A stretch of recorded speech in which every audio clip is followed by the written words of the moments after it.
My particular approach to this class is anthropological. I believe it is the only dedicated environmental ethics class in a graduate school of business anywhere in the United States.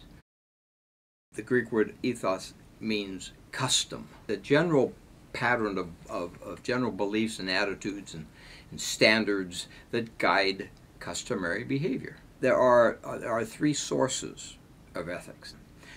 One source is philosophy. Religion is a source of ethics. And science is a source of ethics. And in particular here I'm looking at science as the science of ecology. The field of global environmental ethics is focused on and concerned with the systems of symbols and meanings, the symbolic world, the cultural world, and how it interacts with the material world, the non-human material world. And obviously what we want to do is have the understanding that we derive from that impact the world of social patterns and social institutions and behaviors. But I can only answer the question, what am I to do, if I can answer the prior question of what story or stories do I find myself a part. And my argument is that we are all living simultaneously in several stories. Our religious tradition provides one of those narratives. Economics is one of those narratives. We are primarily a Christian country. We're not totally. The whole world is not Christian. And the other narratives, the Buddhist, the Hindu, the Jain, have something to say to their people.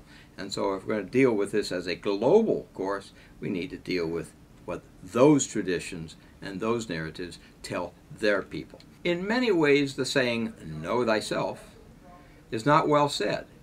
It were more practical to say, know other people. The ethicist's primary task is to help discover the essential metaphors through which men can best see and understand their condition. Ultimately, where the conflict will arise is a conflict between the science, ecology, which at one point in its early life was dubbed the subversive science, economics as a belief system, and any one of the other religious belief systems. Sitting down at a table with a bunch of economist kinds of people thinking in terms of economics as a belief system, which basically means thinking in terms of utilitarian ethics, you can't persuade them to do what you think is the right thing to do based on your theological position. You've got to persuade them to do that based on their religious belief system, in this case in terms of economics. This is the right thing to do. I can't persuade them of my beliefs, but I can do it in terms of their beliefs and find a way to do it. And so whether or not to build a new shopping center on a wetland, it may be the right thing to do, it may not be the right thing to do. However you come down on it, how can you persuade others to do what you consider to be the right thing to do?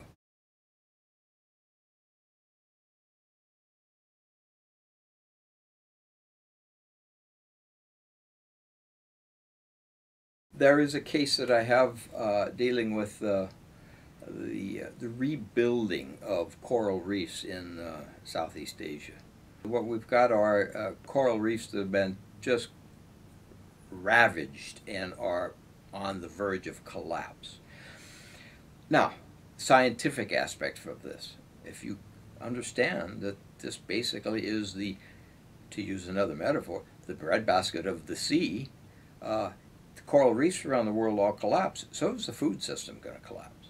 But this particular case takes place in Southeast Asia, so we've got local populations there. The right thing to do is to get the local populations to stop doing some of the things that they are doing. You might have scientific reasons for doing it, but that's not going to be persuasive. You might have economic reasons for doing it, but that's not going to be persuasive. The only thing that'll be persuasive is within the context of their own religious belief system. The persuasion has got to come from within that which they already believe. How their God is going to react to the continued destruction of the reefs.